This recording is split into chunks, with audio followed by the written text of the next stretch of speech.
दोस्तों, एक व्यक्ति जब अपने बिस्तर में सो रहा होता है तो करीब रात के 12 बज रहे होते हैं और उसी समय उनके बिस्तर में एक महिला आकर घुस जाती है। दोस्तों, वह महिला अब उस आदमी के शरीर में कुछ टटोल रही होती है, लेकिन वह व्यक्ति की आंख खुल जाती है और वह कहता है कि कौन है, क्या है। वह महिला अब यहाँ पर बोलती है कि बाबूजी, वह नीलिमा है और बस वह कुछ पाना चाहती है। दोस्तों, यहाँ पर वह व्यक्ति उससे कहता है, यार उसकी उम्र तो करीब 60 साल हो गई है, वह क्या दे पाएगा तुम्हें।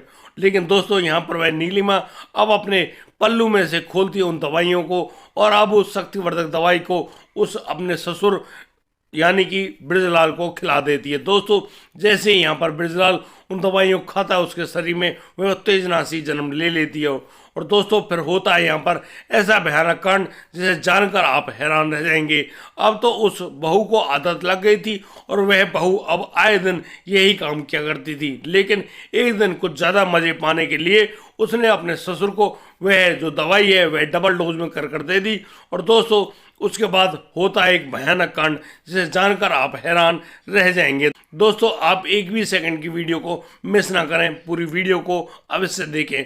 नमस्कार, आदाब, सत श्री अकाल दोस्तों, स्वागत है आपका हमारे यूट्यूब चैनल किस्से क्राइम के। और दोस्तों, आपसे वही प्यार भरी गुजारिश, आगे बढ़ने से पहले हमारे चैनल को सब्सक्राइब करना, नोटिफिकेशन की बेल को दबाना बिल्कुल मत भूलिएगा। दोस्तों, आज का बेहद ही हैरान कर देने वाला मामला सामने आया है नजफगढ़ दिल्ली से। दोस्तों, नजफगढ़ में जहां एक और वह ब्रजलाल बड़े ही प्यार से रहते हैं। दोस्तों, यहाँ पर उनका बेटा, इकलौता बेटा नितिन रहा करता है। नितिन जो कि पढ़ाई लिखाई में बहुत ही अच्छा होता है। नितिन जिस प्रकार से पढ़ाई कर रहा है उसका कंप्यूटर साइंस में अच्छा शौक है और दोस्तों उसी के चलते वह बहुत जल्दी बीएससी कर लेता है कंप्यूटर साइंस से। और दोस्तों, अब तो वह नौकरी के लिए जैसे ही अपनी नौकरी के लिए अप्लाई करता है, दोस्तों उसको बहुत अच्छी जॉब मिल जाती है, लेकिन वह जॉब मिलती है बेंगलुरु में। दोस्तों, अब यहाँ पर जो ब्रजलाल है वो अकेले रह जाते हैं क्योंकि उनका बेटा तो बेंगलोर चला गया है, लेकिन ब्रजलाल की पत्नी उनके घर में मौजूद नहीं है। दरअसल वह जो नितिन है, नितिन की माँ का एक गंभीर बीमारी के कारण निधन हो गया था बहुत समय पहले, लेकिन ब्रजलाल ने अपने बेटे को उसकी माँ की कमी महसूस ही नहीं होने दी और वह ब्रजलाल अपने बेटे के साथ बहुत ही अच्छे दिमाग से रहा करते हैं। ब्रजलाल की काफ़ी अच्छी पकड़ है उनके समाज में और दोस्तों उनका समाज उनको एक अच्छे आदमी के नाम से नवाजता है। दोस्तों, जिस प्रकार से ब्रजलाल ने अपने बेटे की परवरिश करी, सभी लोग कहते हैं कि वाकई में जैसा ब्रजलाल है वैसा ही उसका बेटा नितिन है। नितिन जहाँ एक और उसकी बेंगलोर में नौकरी लग गई थी, वह अच्छा खासा पैसा कमाने लगा था, वहीं दूसरी ओर जो ब्रजलाल है उसकी बहुत अच्छी पेंशन भी आ रही होती है।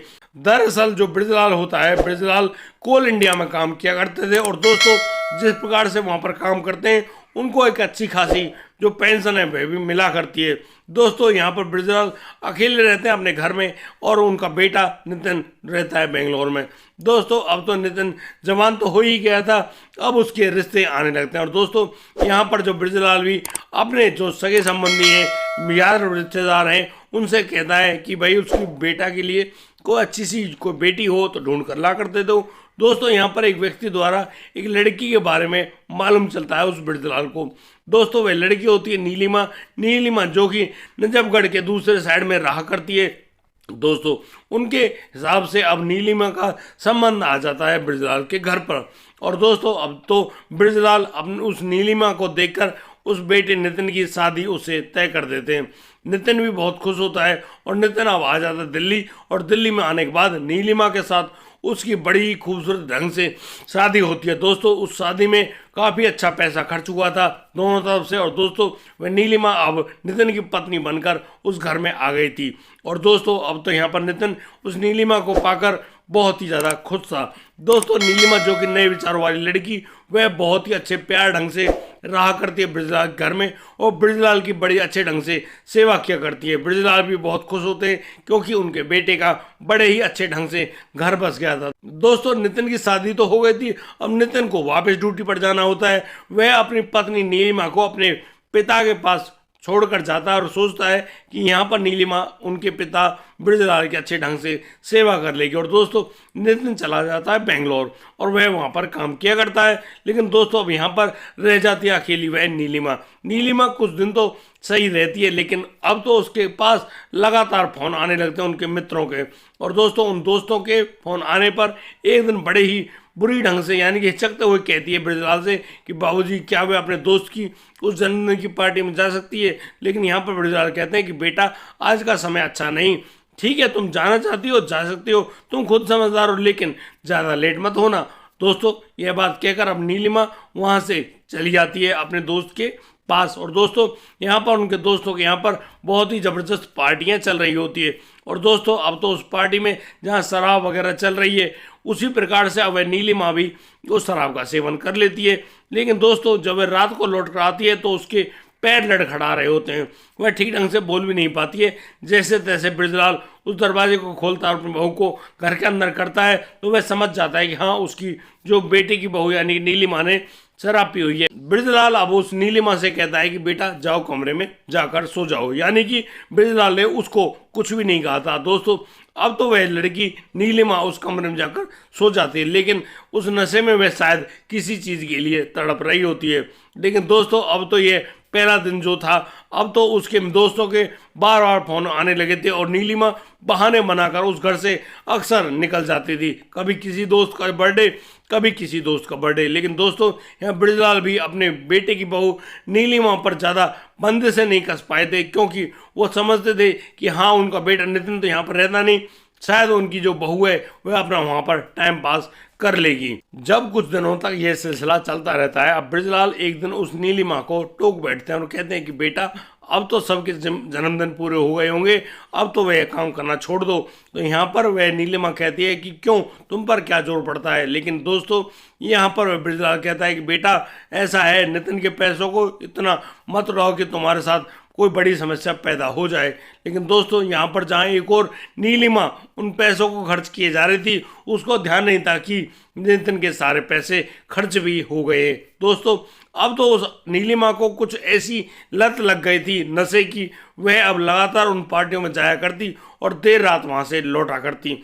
दोस्तों अब यहाँ पर जब उसके पैसे खत्म हो जाते हैं तो वह अपने ससुर ब्रजलाल से पैसे मांगा करती। दोस्तों कुछ दिनों तो उस ब्रजलाल ने उस नीलिमा को पैसे दिए, लेकिन वह नीलिमा जो कि अपनी हरकतों से बाहर ही नहीं आ रही थी, वह अब अपने ससुर के पैसों को भी उड़ाने लग गई थी, क्योंकि उसके दोस्त उससे अक्सर कहा करते थे कि नीलिमा जब तुम्हारे पास पैसे ही नहीं होती हैं तो तुम यहाँ क्यों आती हो। लेकिन दोस्तों अपने दोस्तों में अपनी नाक को बड़ा रखने के लिए वह अपने ससुर के दिए गए पैसों को भी उड़ाने लग गई थी। दोस्तों एक दिन जब वह ससुर नीलिमा से साफ मना कर देता है कि वह उनको कोई पैसे नहीं देगा, तो दोस्तों उस रात नीलिमा अपने कमरे में जाकर सो जाती है। दोस्तों ब्रजलाल भी अपने कमरे में सो रहा होता है, रात के करीब 12 बजते हैं और वह नीलिमा अचानक ब्रजलाल के कमरे में आ जाती है और दोस्तों ब्रजलाल के बिस्तर में ही घुस जाती है। दरअसल उसको जो नशे की लत लग गई थी उस लत के अनुसार वह अपने आप को बिल्कुल भी नहीं रोक पा रही होती है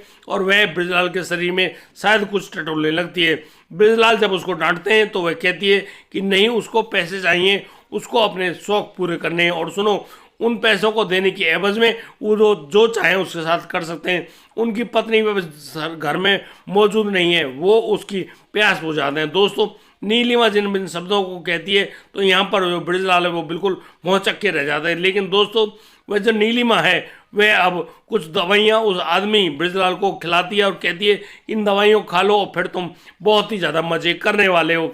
दोस्तों अब ब्रजलाल ने जैसे उन दवाइयों को खाया है अब तो उसके शरीर में वह तेजनासी बढ़ जाती है और दोस्तों फिर वहीं उसी बिस्तर पर यानी कि ब्रजलाल और नीलिमा के बीच में शारीरिक संबंध कायम होते हैं। दोस्तों अब तो अक्सर नीलिमा इसी प्रकार के संबंध बनाया करती है अपने ससुर के साथ और दोस्तों वह अब अपने ससुर से पैसे जुटाया करती और फिर अपने नशे की लत की पूर्ति किया करती। दोस्तों इस प्रकार से लगातार उनका यह सिलसिला तो चालू हो गया था, लेकिन ब्रजलाल ने अब अपनी बहू से बिल्कुल साफ मना कर दिया था कि चाहे वह कुछ करे या ना करे, लेकिन वह उसको एक पैसा नहीं देगा। दरअसल उसके पास से पैसे भी खत्म हो गए।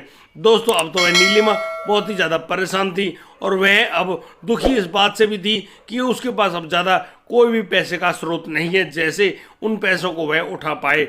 दोस्तों अब तो नीलिमा अक्सर अपने ससुर के साथ ही उन रातों को बनाने लगी थी, उनके पास ही सोने लगी थी। नितिन जहाँ एक और बेंगलोर में रहा करता, यहाँ पर नीलिमा अपने ससुर के साथ रातें गुजार किया करती।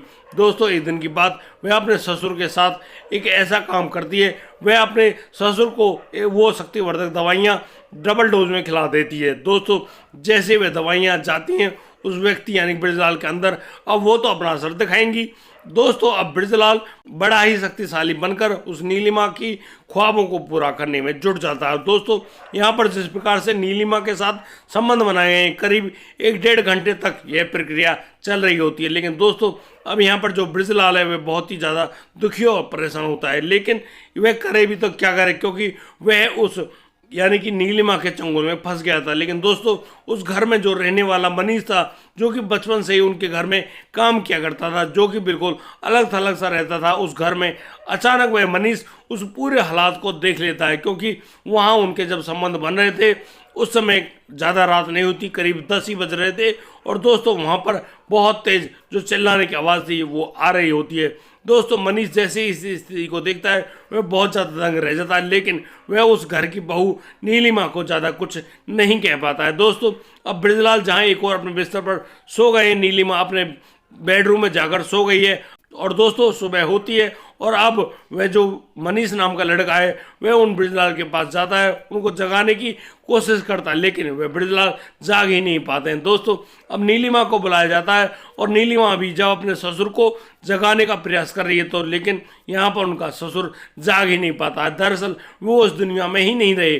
दोस्तों अब तो यहाँ पर चित्कार मच गए थे, और दोस्तों अब उस नितिन के पास भी फ़ोन कर दिया जाता है। नितिन भी जहाज़ की टिकट लेकर सीधा दिल्ली पहुँचता है और बस अपने पिता की मृत्यु यानी कि दाह संस्कार की प्रक्रिया में जुट जाता है। दोस्तों यहाँ पर नितिन बहुत ही हैरान है कि उनके पिता जो कि बिल्कुल सीधे साधे बहुत ही अच्छे व्यक्ति थे, उनकी मौत ऐसे कैसे हो सकती है। दोस्तों यहाँ पर जब वे बड़ी ही बुरी कंडीशन में मायूस से मुंह लटकाकर एक पार्क में बैठे होते हैं, उसी समय उनके पास मनीष नाम का जो नौकर उनके घर में रहा करता था वह आता है, और वह अब उस नितिन को एक चौंकाने देने वाली बात बताता है। दरअसल वह बताता है कि कैसे उसकी बीवी यानी कि नीलिमा अपने ससुर के साथ अवैध संबंध कायम करती थी, और शायद नीलिमा भाभी ने ही कुछ ऐसा काम कर दिया हो। दोस्तों अब इस बात को जैसे ही सुनता है वह नितिन वह भागा भागा आता है अपने घर, और अपने घर में आकर जब नीलिमा से पूछताछ की जाती है तो दोस्तों यहाँ नीलिमा उन सभी बातों को स्वीकार कर लेती है। हाँ उन्होंने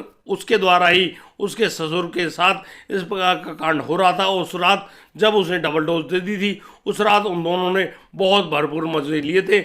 लेकिन दोस्तों यहाँ पर उनके जो ससुर हैं वह उस डोज की मात्रा को सहन नहीं कर पाए, और शायद इसी वजह से उनकी मौत हो गई है। दोस्तों जैसे यहाँ पर वह नीलिमा सारी बात बताती है, अब नितिन पुलिस के पास फ़ोन कर देता है और बस अब पुलिस को वहाँ मौका वारदात पे बुला लेता है। और दोस्तों अब पुलिस को अपनी पत्नी नीलिमा को सौंपते हुए कहता है कि इसी महिला ने मेरे पिता ब्रजलाल की हत्या करी है। दोस्तों अब पुलिस उस पूरी प्रक्रिया को देखती है, ढंग से सुनती है, और उस नीलिमा द्वारा दिए गए इकबालिया बयान को नोट करती है, और फिर नीलिमा के ऊपर आपराधिक मामलों में जो मामला दर्ज किया जाता है, एक व्यक्ति की हत्या का जो मामला दर्ज होता है उसके तहत अब उसको जेल ले जाती है। लेकिन दोस्तों जहां एक और ब्रजलाल जो कि बहुत ही सीधे और बड़े ही अच्छे प्रतिष्ठा वाले व्यक्ति थे, उनको उस नीलिमा ने भी भ्रष्ट कर दिया था, और दोस्तों उनकी इतनी दर्दनाक मौत जो हुई। लेकिन दोस्तों यहाँ पर अकेला वह नितिन रह गया था जो कि अपनी पत्नी